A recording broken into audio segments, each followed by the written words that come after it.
Hi there, it's Frankie here from AMAC Chiropractic. Today I'm just going to talk briefly about phase one of frozen shoulder, or adhesive capsulitis as it's known as in its medical term. Frozen shoulder is quite a common problem and it's usually typified by the lack of range of motion in the shoulder because it's deemed to be frozen. So what people tend to do is they cannot abduct the arm more than 90 degrees. They can't flex beyond 90 degrees, and then they really struggle with sort of reaching arm behind their back as well. There's not really much cause for frozen shoulder. It's unfortunately one of those things that happen, but stress and trauma tend to be things that predispose you to it. During the phase one stage, what we want to do is try and encourage as much motion back into the shoulder as possible, kind of to trick the brain into thinking that it does move more than what you're actually capable of doing at the time. So the first couple of exercises I'm going to show today are basic ones to try and encourage movement into the shoulder. The most important thing is actually the positioning of the shoulder before you start the exercise. With frozen shoulder, the patient will classically be sort of rounded, so the shoulder will be in sort of a forward position like so.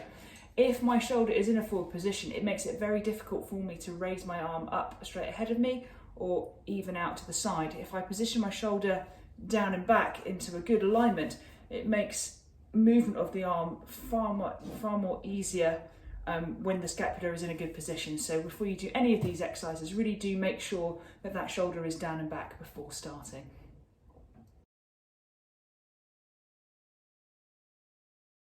The first exercise is to encourage range of motion using a stick. You can either use a walking stick, a golf club, a broom handle, something like that you've got lying around the house. It doesn't have to be a specifically designed dowel.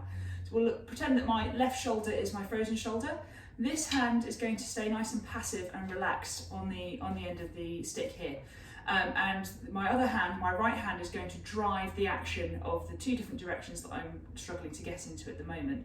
So with my right hand and my left hand loose, I'm going to gently bring the arm out into an arc position up until the point of pain. I'm not going to go beyond it because that's going to cause me to tense up and limit the range of motion. So we're just going to go to that point of restriction and to that point of pain, and using the good arm to drive the movement. You can see that my shoulder blade is down and back, it's not sitting forward like this, so I'm really keeping it in a good alignment. And you're going to repeat that sort of 12 to 15 repetitions to the point of pain and restriction to try and encourage that abduction movement within the shoulder. We're also going to do a flexion of the shoulder as well. That's where we bring the arm forward of the body. So again, left hand stays nice and relaxed, right hand is going to drive the movement, and we're going to bring the arm up as high as we can to the point of restriction and back down. And again, you're going to repeat that sort of 12 to 15 times, trying to encourage the movement through the arm. You can do these as many times a day as you like. The more that you do the exercises, the more your brain thinks that the shoulder can move successfully. So the more chance you have of reducing that frozen shoulder and starting to improve range of motion through there. So just a quick recap: pushing out to the side for abduction and out to the front for shoulder flexion.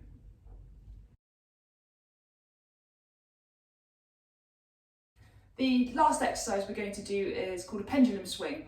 I'm going to use a 4 kilogram kettlebell, but if you don't have one of these at home, you can make one yourself by using a small bag, filling it with some sand to get some weight, or you can use a box of wine or a paint tin or even your handbag, as long as it's a little bit heavy. You want just enough weight that it's going to create sort of a traction of the shoulder, which will help to bring that ball and socket joint apart slightly and just give the shoulder joint a nice little bit of gapping, which will make things far more comfortable for you and your frozen shoulder.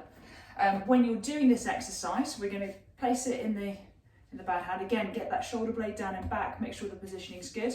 And you're going to tilt and lean on a table or a surface and just let the arm hang.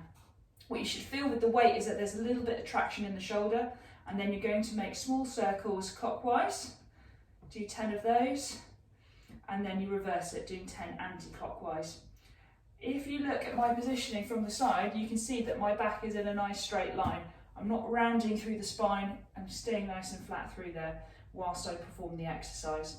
And this can be quite nice just to help to release some of the stress going through the joint in that frozen shoulder.